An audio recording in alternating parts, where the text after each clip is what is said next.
Hej venner, velkommen til mit udendørs køkken.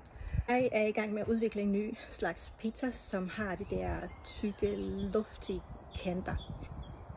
Så er der lige mel her, fordi jeg tror det bliver lidt nemmere at glide pizzaen ud fra den her. Det er ren almindelig rismel, jeg bruger, fordi det er den billigste. Det er meget godt. Så arbejder jeg lige hurtigt her, så den pizza ikke klister her på. Og lidt tomatsauce. Ost. Masser af ost. Så putter vi lidt gorgonzola også for at give sådan en lidt mere umami smag. Jeg elsker gorgonzola. Godt. Så nu er pizza inde i grillen, og jeg vil gerne lige fortælle dig lidt om den indstilling, jeg har lært, at det er den bedste for pizza i den her grill. Jeg bager med endirekt, sådan lidt endirekt. Det vil sige, at der hvor pizzaen ikke er, den er fuld skrue, og så der er lidt på den anden. Og så holder jeg lidt øje med den, fordi så snart den er blevet den har fået en lille smule farve, så fjerner jeg varmen fra den her side. Og så roterer den bare lidt rundt, så den får mere varme herfra.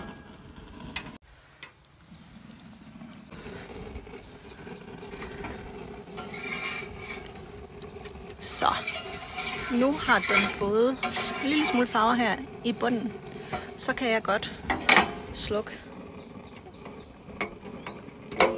helt fra den her side. Så det vil sige, at der kommer ikke længere varme direkte her. Så kommer kun varmen fra den anden side. Og så lukker jeg. Og så bliver jeg ved med at rotere. Fordi den side, der er tættest på, der hvor varmen kommer fra, bliver lidt mere farvet. Så jeg roterer den lidt. Det tager lidt længere tid. Måske det vil tage med en pizzaovn. Men hold da fast. Den sidste pizza, jeg fik lavet, har aldrig smagt eller lavet noget så lækkert.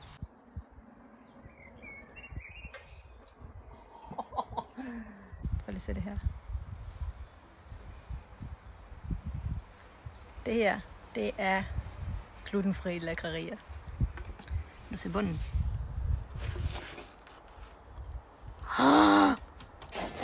Jeg prøver at skære og se om der er en dejlig lækker lyd.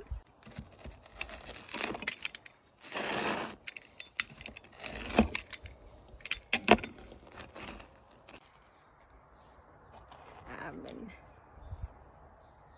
We like it.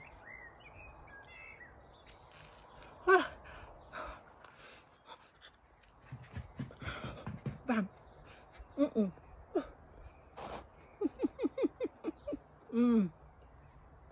Hold da op, den er rå. Men skal jeg ikke spise pizzaen, lige når den kommer ud af varmen.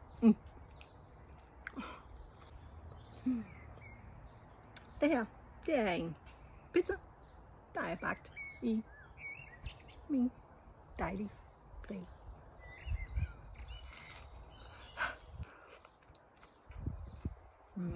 Prøv lige bare at se det her.